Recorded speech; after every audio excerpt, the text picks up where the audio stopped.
Next question देखिए 15 नंबर, function F R to R, domain भी आर है और को डोमेन आर है, defined by F X equal to 10x plus 7।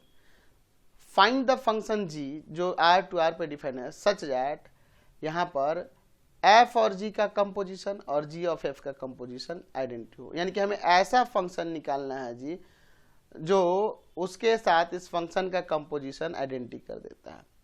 तो हम लोग जानते हैं वो इनवर्स ऑफ द फंक्शन ही होगा, हमें एक्चुअल में इस फंक्शन का इनवर्स ही ना निकालना होगा जी, है ना। वो फंक्शन क्या होगा जी, वो एक्चुअल में उस फंक्शन का इनवर्स ही होगा। तो हमारे पास हमें एक ऐसा function we have to find, ऐसे लिख सकते हैं, we have to find a function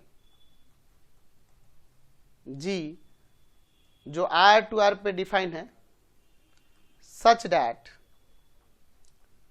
जिसका फंक्शन एफ के साथ कंपोजिशन या जी के साथ एफ का कंपोजिशन दोनों कंडीशन में आइडेंटिटी होगा उनके डोमेन पे, ठीक है।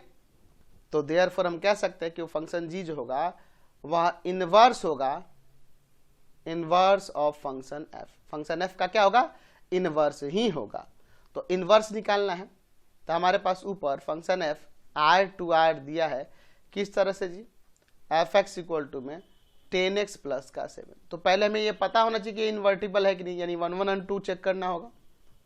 1 1 चेक करते हैं, लेट एफ x1 जो है ना इक्वल है एफ x2 के for all x1 x2 belongs to domain of the function, यानी आर से फंक्शन रखेंगे तो आ जाएगा 10x1 प्लस का 7 और इधर आ जाएगा 10x2 प्लस का 7। 7 से 7 कैंसिल, 10x1 जो है 10x2 के इक्वल है रियल नंबर के लिए, तो 10 से 10 कैंसिल कर सकते हैं क्योंकि x1 x2 के इक्वल यहाँ हो जाएगा रियल नंबर के लिए। Therefore function f is 1 1।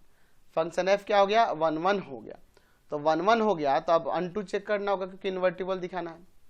Late y equal to में fx, तो y इक्वल टू में क्या आ जाएगा 10x प्लस का 7।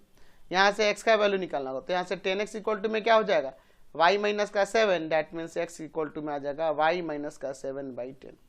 मैं कह रहा हूँ कि x का वैल्यू रियल नंबर होगा when y belongs to real. अगर y की जगह कोई भी रियल नंबर रखेंगे तो x का वैल्यू यहाँ से क्या आएगा, रियल आएगा। इसका मतलब ये हुआ कि एवरी एलिमेंट ऑफ को domain are having pre image in its domain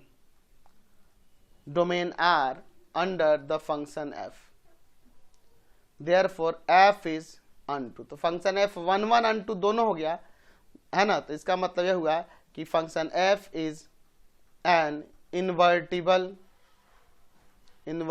function. तो जब ये इन्वर्टिबल फंक्शन होगा तो इसका इनवर्स जो होगा f इनवर्स, और उसे आप g भी कह सकते हैं क्योंकि वो इनवर्स ही है। जो आर टू आर पे कैसे डिफाइन होगा, डिफाइंड बाई जी वाई, या आप ऐसे भी आप इसे एफ इनवर्स ऑफ वाई भी कह सकते हैं, जो कि इक्वल होगा इसके y माइनस का 7/10। समझ गए। आप इसे ऐसे भी लिख सकते हैं, इसे आप यहाँ पे जी एक्स भी लिख सकते हैं, जी एक्स इक्वल टू में इसे लिख सकते हैं x माइनस का 7/10। आप इसे ऐसे भी तो लिख सकते हैं 1/10 इंटू x माइनस 7। समझ गए।